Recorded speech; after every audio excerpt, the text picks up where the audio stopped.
At this point, I am ready to make some design decisions about where I want my pockets.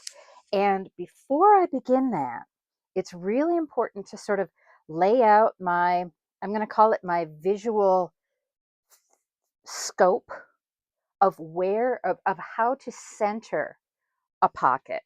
Because, well, when you're me, things just look better when they're symmetrical. So I folded my fabric in half. I marked with a pin where that fold line is. And now I want to mark the center of this field because I'm going to do a 3/8 inch seam along this side and no seam along this side. So when I measure that, that gives me about 14, and we're going to call it,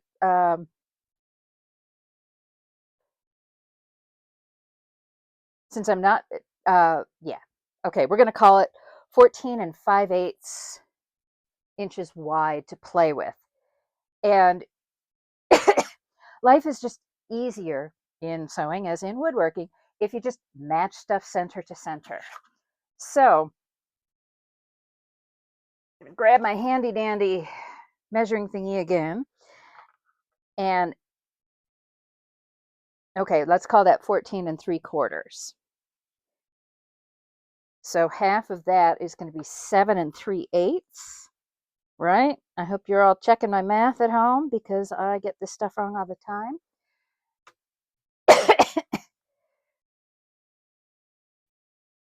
And again, I'm just going to mark it with some pins for reference. I'm never going to sew over these pins. They are just for reference. Whoops, and don't use a pin with a black head on black fabric, people. You heard it here first. Okay, so this is my visual center of this panel. And now I'm going to do the same thing with my pocket. I'm going to mark, again, not with black-headed pins. I'm going to mark the visual center. Oh, and while we're here, I'm going to show something really cool. So in the place where I used two different colors in the warp and the weft, look how cool that is when you see it felted together and then trimmed.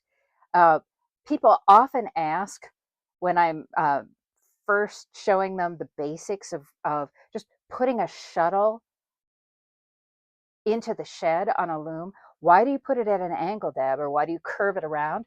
It's because the weft yarn isn't going to go in a straight line. It's got to go over, under, just like you see here. And you want to leave enough slack in the weft so that your selvages don't pull in. So this right here is the perfect illustration of that. Okay, so I've got one pin going on at this center,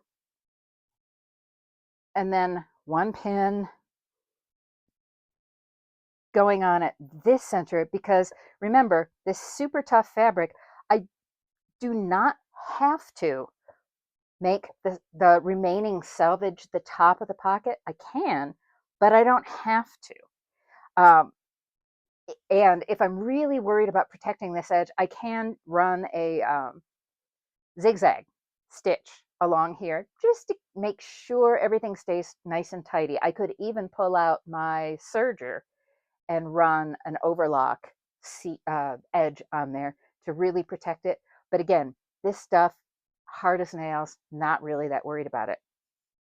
Oh, and I want to mark the visual center, well, not the visual center, the actual center going across this panel.